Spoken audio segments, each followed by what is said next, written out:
Law advisor Dr. Asif Nazrul has said the anti-people laws, including the Cybersecurity Act, will be amended. He said at a view exchange meeting today. সরকারের পক্ষ থেকে আমরা তথ্য অধিকার 82 যে সমস্ত আইন ছিল, যে সমস্ত আইন করার পরিকল্পনা ছিল, সেগুলি বাতিল করার চেষ্টা করব। ক্ষেত্র বিশেষে সংশোধন করতে হবে। যেমন ধরেন সাইবার সিকিউরিটি অ্যাক্টরা অনেকের জনপ্রিয় দাবি হচ্ছে এটাকে বাতিল করে দেওয়া। আমি যখন লেখালেখি করেছি আমি কখনো বাতিল করতে বলি নাই, কারণ এখানে দুই ধরনের অপরাধ আছে। একটা হচ্ছে কম্পিউটার অফেন্স, একটা হচ্ছে স্পিচ অফেন্স। স্পিচ অফেন্স আমি বাদ দিব, কিন্তু কম্পিউটার অফেন্স, হ্যাকিং করা, ব্ল্যাকমেইল করার চেষ্টা করা, সেটাকে যদি আমি ক্রিমিনালাইজ করার থেকে বাতিল করি তাহলে দেশে অরাজকতা হয়ে যাবে। এখন আমার খুব ক্ষুধা লাগছে, আমি খাবো।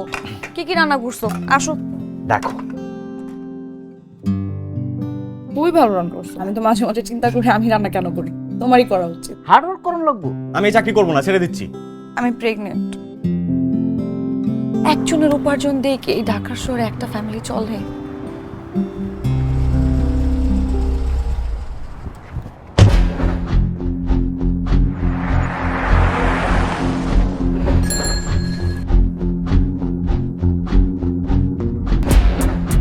মাহির, তুমি এখানে? পরিচয় করে দিই, উনি আমার বস। অনেক ভালো করে চিনি। ওর পেটে যে বাচ্চা বড় হচ্ছে ও তোমার না। ওর বেঁচে থাকার কোনো অধিকার নেই। ওকে খুন করো।